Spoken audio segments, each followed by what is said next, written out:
So my fluency in Arabic became a priority. Say that word one more time. أنت ممكن تقول لي الكلمة دي مرة تاني.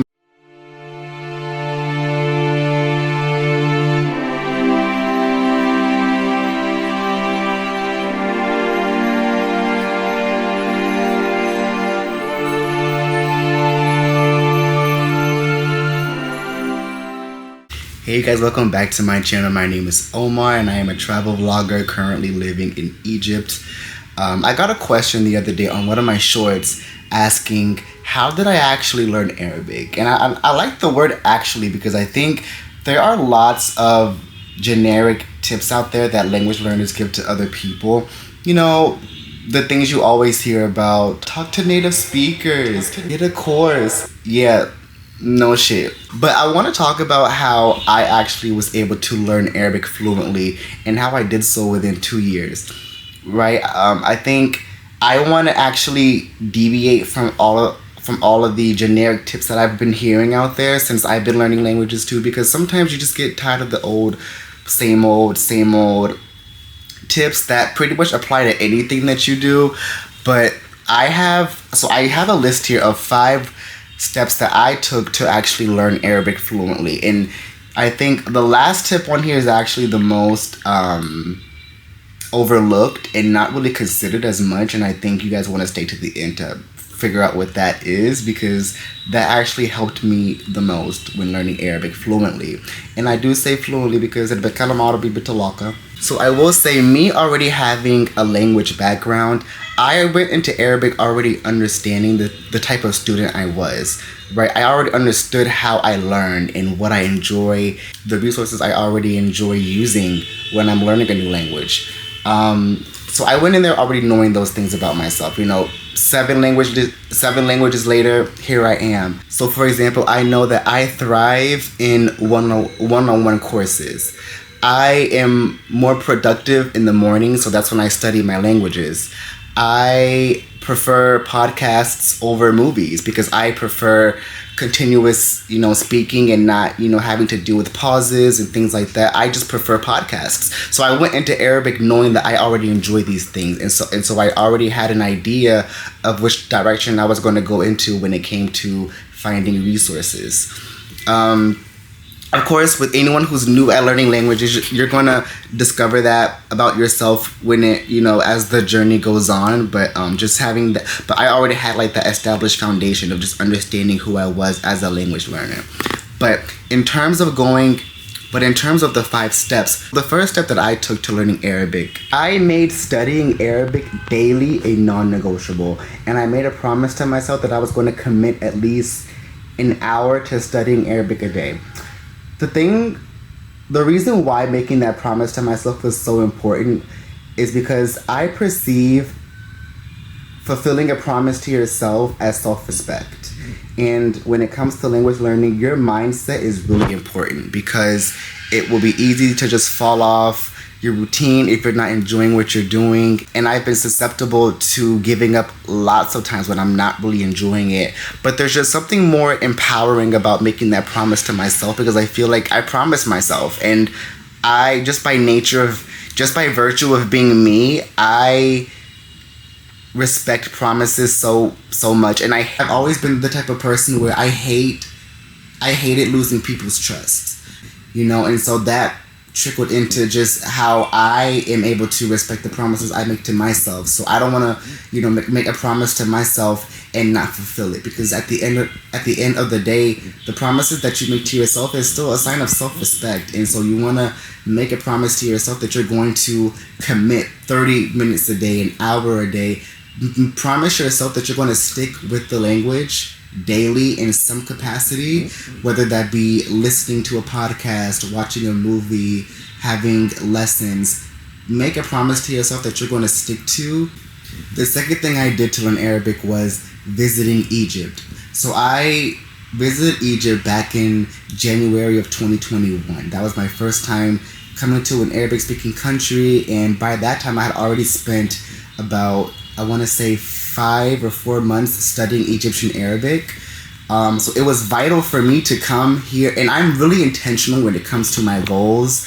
I really do try to make an effort to visit the countries that speak or visit the countries where the language is spoken. So when I was learning Portuguese, I went to Brazil for 5 months to live there. When I was learning Spanish, I went to Mexico and Cuba. You know, when I was learning Hindi, I went to India, and I also learned Malayalam and Telugu when I was there. So I've always been really intentional when it came to my language goals. I understand that not everyone has the same capacity to just go to a different country. Maybe you have a job, maybe you're in school. What benefited me a lot was because I was a college student, I was able to seek out study abroad programs that fit into my academic schedules that allowed me to study abroad and to learn the language, you know. So when I went to Egypt, I went there for a month, and it was really great to just be in a place where I'm immersed in the language all the time, because it also puts you in a space where now you're using the language in a capacity that you were never used to. Now you're in a position where you're speaking Arabic or all the time on the spot, you know, with taxi drivers, at restaurants, at the airport when you land. When you're in a country that speaks the language, it puts you in a space where now you have to speak the language in a capacity that you're not used to. And so that really, really helps. So that month I was here, I grew and I improved so much linguistically in Arabic, because I was very intentional about learning Arabic. So I was spending my morning studying and then spending the rest of the day going on excursions and, you know, meeting people. Like, I was very intentional, and I knew that I don't have much time here, so I'm going to try to make it work as much as I can and try to fit Arabic as much into my life as possible. And that's what I did. So sorry if I'm sweating now. Like, I always apologize for sweating in my videos, because it's just so hot here in Egypt, and the room that I record in, there's no AC, and I don't bring the fan in here because it's a really small room. I just keep it in the other room. But anyways, the third tip that I have, or the third way that I learned Arabic, was by moving to Egypt, right? So after I left Egypt for that 1 month, I knew that I had to go back. I loved Egypt so much, and I was just, you know, trying to think of different ways that I could go back to Egypt and how I could go there long term, because I really enjoyed the process of living here, speaking Arabic every day. And I just love the overall culture here. I just love Egyptian society, the food, the people. I loved it, and I had to come back. So what I did was I applied to do my master's degree in Egypt. So like I mentioned, I went to Egypt in January of 2021. I got back, and I was looking for different master programs here. And I found a master's program at the American University in Cairo. And the deadline was like somewhere in, I think, like March 1st. And so I had like 1 month to apply, because I got back home at the end of January. So I had like 1 month to apply. And so I did all that, got accepted somewhere like in June. It was a long waiting process, but I waited and I got in, and I was so happy when I got the acceptance letter in my email. And I came back to Egypt, moved here, and so I was actually studying in an English program. However, my life outside of university was all in Arabic. And also what helped me a lot to immerse myself in Arabic when I was living here, or I'm still living here, was by moving to a place that was very, very local. Like, I live in an area where you need Arabic to survive comfortably. You need to know Arabic as a way to just live, and that put me under extra pressure to really hone in on my Arabic skills, and to make sure that I was advancing and improving in my Arabic all the time, because I couldn't there's no way I could live here without knowing Arabic. So my fluency in Arabic became a priority, because I knew that not knowing Arabic while living in this area, it would just make life so much more uncomfortable, and who wants that? So I moved here and invested so much of my time learning Arabic, and my life is in Arabic. Fourth way that I was able to learn Arabic within 2 years was by writing down words I did not understand during conversations. I made it I made such a big effort to write down what I was hearing with, like, regardless if the person was talking to me or someone else. I was always like taking out my phone and jotting down what I was hearing. And the thing about Egyptian Arabic is that sometimes the like Google Translate doesn't pick up on the accurate translation of the word. So I would like write down certain words and send it to my friend and have him translate it for me. So that's what I would do. I would always write down things that people would say and I didn't understand, and that helped me a lot. It really helped me a lot because, like I said, I'm very intentional when it comes to language learning and do want to become accustomed to understanding the words that the locals are using, you know, whether it be slang or even curse words. Curse words are really helpful to know as well. I know some people, this is like a big debate in the language learning community, like whether you should learn curse words or not. To me, it's very beneficial, not so you can use them, but in order to understand them when people say them. But I was always making a huge effort to write down and to jot down everything that I was hearing that I did not understand. If someone was talking to me, I would be like, wait, say that word one more time. I would always write down the words that they would say. And something like, the thing is, people are not gonna, you know, reject helping you. People are gonna help you. You know what I mean? So don't be embarrassed about doing that. I know some people may feel embarrassed about, you know, stopping someone when they're speaking and having them repeat a word so they can write it down.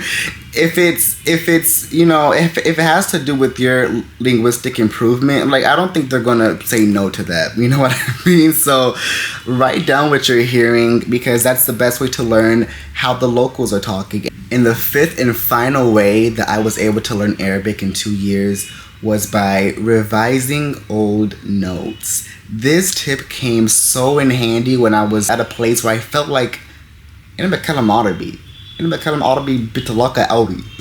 I'm like, I don't need to like go back to my old beginner journals when I was learning Arabic, and I had this mindset of feeling too good to go back to the notes that I took in my beginner stages of learning Arabic. But actually, no, that is actually really helpful. When you go back and you reread or revise some of the notes that you took during your first few months of learning a new language, you realize how many words you may have forgotten, or you may come across words that make sense now that you understand the language. My phone's ringing, but you guys are more important. So you may come across different things that make more sense to you now. Like, now I understand that, okay, so the word Allah means on, so alaykum means on you. So that's why when you say assalamu alaikum, peace be upon you, now that sentence, it makes sense to me now. So because I know that alaikum is on you. So it's just things like that just make sense, because in the beginning when I was saying assalamu alaikum and I knew the translation for it, but I didn't really know like how to break it down and to like really understand what I was saying. But it makes sense now that I speak Arabic and I'm at a level where I can reread old notes, and I'm at a level now where I can, you know, look at things and understand why they are the way that they are. So, yeah, the final tip, when you're at the intermediate or advanced level, go back and revise the notes that you took previously, because you will reinforce your language. You will reinforce your linguistic capacity by, you know, relearning what you may have forgotten. So yeah, those are the 5 ways I was able to learn Arabic within 2 years. If you guys have any other questions regarding, you know, my language learning journey or life in Egypt, please feel free to leave those in the comments below, and I answer all my comments, and I love making videos based off of what you guys want to see and hear from me. So thanks again for watching this video, and I will see you guys in the next one.